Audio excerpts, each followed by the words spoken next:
Poetry can do lots of things.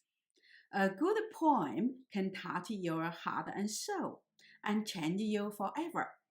I made a video about how a lady saved her own life by composing a very touching poem. Here's the link. However, if a poem can save the poet's life, it can also get a poet killed. Today, I would like to tell you a story about how a former king got himself murdered by composing a poem. This is the story of Li Yu, a king of Nantang, or the Southern Tang Kingdom, from the 5 dynasties and 10 kingdoms period of the 10th century AD. I have made 2 videos about this poet. Here's the link to my first video. As I mentioned in that video, Li Yu was the last king of the kingdom known as Nantang, located in today's Jiangsu and Zhejiang provinces, indicated by the red star in this map. He was extremely talented in arts. His poems are among the very best poems composed in Chinese literary history. Many of his poems become lyrics of popular songs even today. However, he was not a competent king. In 975 AD, the self-claimed emperor of Shang dynasty, Zhao Kuangyin, led his army, attacked the Nantang, and took over its capital. Li Yu, along with all his officials, surrendered to the Shang army and became a prisoner of war at the Shang court. 3 years after Li Yu became a prisoner of war, he composed a poem on his birthday recalling his life as a king and his sorrow for losing his kingdom. Li Yu's former premier Xu Xuan, now serving as a low-rank official for the Shang, visited Li Yu and heard the poem. Xu Xuan later reported to the second emperor of Shang, Zhao Kuangyi. Zhao Kuangyi got extremely angry and ordered to murder Li Yu by poison. Li Yu died in 978 AD at the age of 46. Now, let me read the poem in Chinese first, and then I'll translate it character by character. 春花秋月何时了？往事知多少？小楼昨夜又东风，故国不堪回首月明中。雕栏玉砌应犹在，只是朱颜改。问君能有几多愁？恰似一江春水向东流。Now, let's look at the first part of the poem. 春花秋月何时了？往事知多少？小楼昨夜又东风，故国不堪回首月明中。春 means spring, 花 means flower, 秋 means autumn, 月 means moon, 何时 means when. 了 normally function as a punctuation mark indicating the end of a sentence, as in the case of 他走了 meaning he is gone. But 了 sometimes is also used as a verb meaning to understand or to end something. For instance, 了解 means to understand, while 了结 means to put an end to something. Here it means end. 往 means past. 是 means did. 知 means recall. 多少 normally means how many in a question. But here it is not used as a question mark, but as an exclamation mark. So David and I translate it as so many. 小 means small. 楼 means tower. 昨夜 means last night. 又 means again. 东 means eastern. 风 means wind or breeze. 故 means lost. 国 means homeland. 不堪 means cannot bear. 回 means turn back. Shou means head.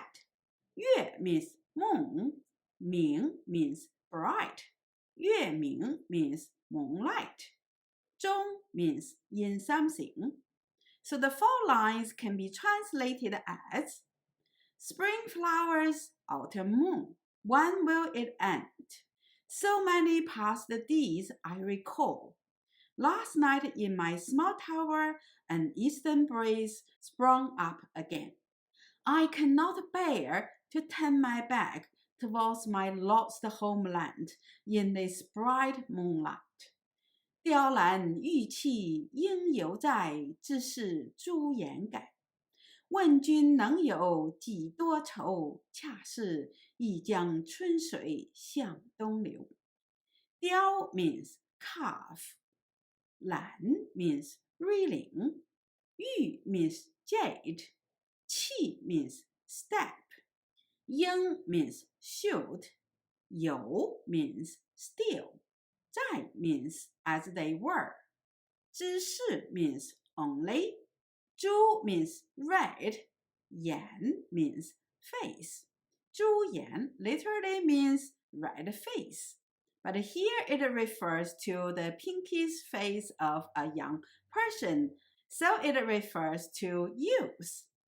改 is usually translated as change, as in the phrase of 改变, to change. But here it is used to describe the changes of appearance that the poet was getting old. So David and I translated it as 杠.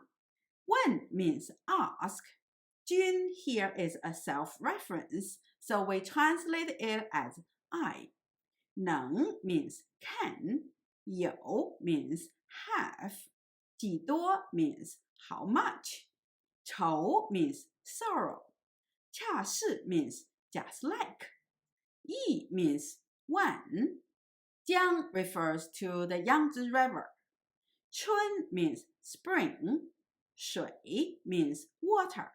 向 means towards. 东 means east.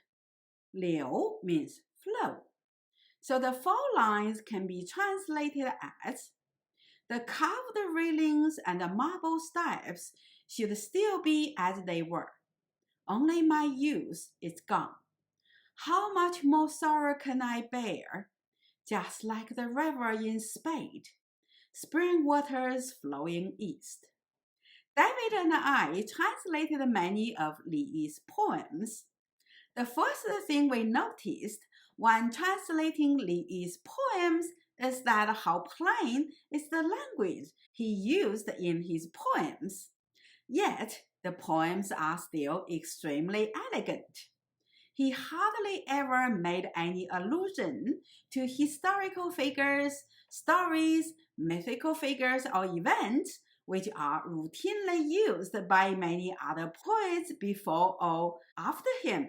This feature might be the main reason why his poems are still so popular today, because people don't need to have the historical or literary knowledge to appreciate his poetry. We also find this poem is quite different from his early ones. If you watched my second video about Li Yu, where we translated Li Yu's poem describing his experience of surrendering to the Song generals and leaving his palace, you might remember that the things that he focused on were not that he lost his kingdom, but the music played by the court musicians and the court ladies. If you haven't watched the video, here's the link. It would be interesting if you watch both videos and compare the two poems. I would love to hear from you about how you feel about these two poems. After spending 3 years as a prisoner of war at the Song capital, he no longer interested in the flesh pleasure. Instead, he reflects on his failure, his sorrow, and asked the heaven when all this misery was going to end. It is quite interesting that he started the poem by listing the most beautiful things in life, the spring flowers and the autumn night, which were probably his favorite season when he was the king of his kingdom. Another appeal of the first line is also that the spring and autumn are regarded as the critical times of a year during Imperial China according to Chinese worldview.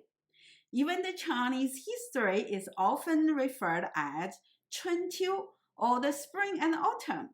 So the spring flowers and autumn moon are also used here to represent the passing of time and the critical historical events. For Li Yu, these once beautiful things of spring flowers and autumn moonlit nights only brought misery now.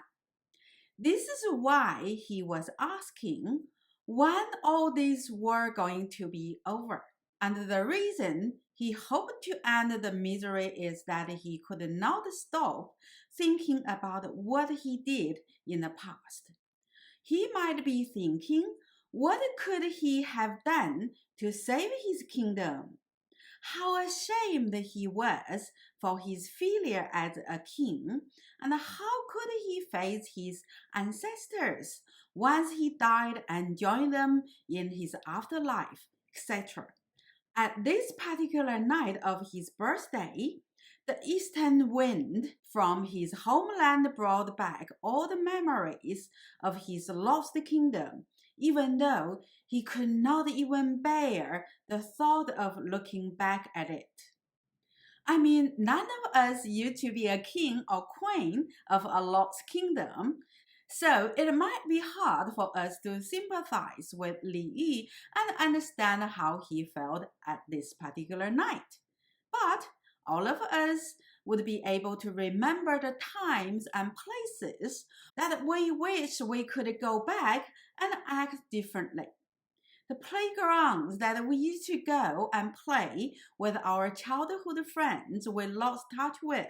The times we spent with our loved ones who had passed away. Or the house we used to live with our parents but has long been demolished. This is perhaps why this poem is still loved by so many people today. The last couplet is an innovation by Li Yu. He was the first poet to use the imagery of current of the Yangtze River to represent sorrow. We often describe sorrow as deep or intense, but never about how unrelenting and overwhelming it can be. But the imagery of the surging current of the Yangtze River added a new sensation to the experience of sorrow. It is unrelenting, overwhelming, and sweeping one away with its powerful current. This couplet is so expressive and elegant that it was cited, rephrased, and used many times in poetry, prose, and songs by countless poets over the last millennium, since Li Yu's time. There is even a movie used the last line as the title for the movie, called 一江春水向东流. The river in spate, the spring waters flowing east.